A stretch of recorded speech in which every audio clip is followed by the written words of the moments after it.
కాంగ్రెస్ పార్టీని దానం నాగేందర్ వీడనున్నారా? సీఎం రేవంత్ వైఖరిపై ఆయన అసంతృప్తిగా ఉన్నారా?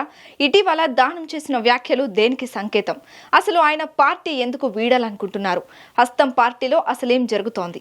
కాంగ్రెస్ పార్టీ కీలక నేత దానం నాగేందర్ ఆ పార్టీకి గుడ్ బై చెప్పనున్నట్లు పొలిటికల్ సర్కిల్స్ లో జోరుగా ప్రచారం జరుగుతోంది.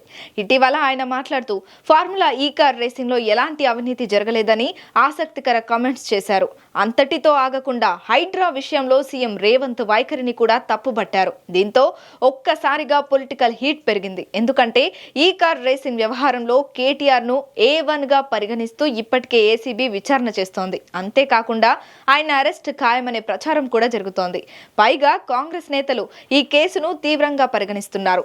ఈ నేపథ్యంలో ఫార్ములా ఈ కార్ రేసింగ్ లో ఎలాంటి అవినీతి జరగలేదని దానం వ్యాఖ్యానించడం సంచలనంగా మారింది. అలాగే హైడ్రా కూల్చివేతలపై కూడా సీఎం రేవంత్ ను తీవ్రంగా తప్పుబట్టారు దానం నాగేందర్. దీంతో ఆయన ఎందుకు ఇలా మాట్లాడారనే దానిపై రాష్ట్ర రాజకీయాల్లో ఆసక్తికరమైన చర్చ జరుగుతోంది.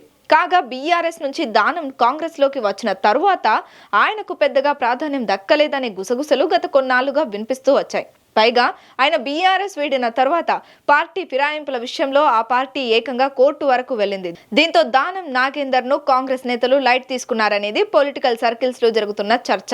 అయితే కాంగ్రెస్ అధికారంలో ఉన్నప్పటికీ ఆయా సమీకరణాల దృష్ట్యా దానంకు ప్రాధాన్యం ఇవ్వలేదనేది కొందరి అభిప్రాయం.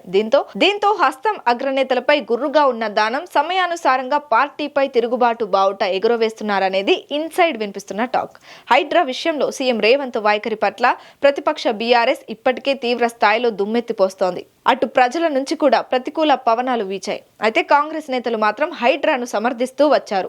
ఈ నేపథ్యంలో ఎవరూ ఊహించని విధంగా దానం హైడ్రా విషయంలో రేవంత్ వైఖరిని తప్పుబట్టారు. దీంతో కాంగ్రెస్ వీడే ఆలోచనలతోనే ఆయన ఈ రకమైన వ్యాఖ్యలు చేశారనేది పొలిటికల్ సర్కిల్స్ లో వినిపిస్తున్న మాట. ఒకవేళ దానం హస్తం పార్టీ వీడితే నెక్స్ట్ ఏ పార్టీలో చేరతాననేది కూడా ఆసక్తికరమే. ప్రస్తుతం వినిపిస్తున్న టాక్ ప్రకారం తిరిగి ఆయన గులాబీ పార్టీ గూటికే చేరుతారని ప్రచారం జరుగుతోంది.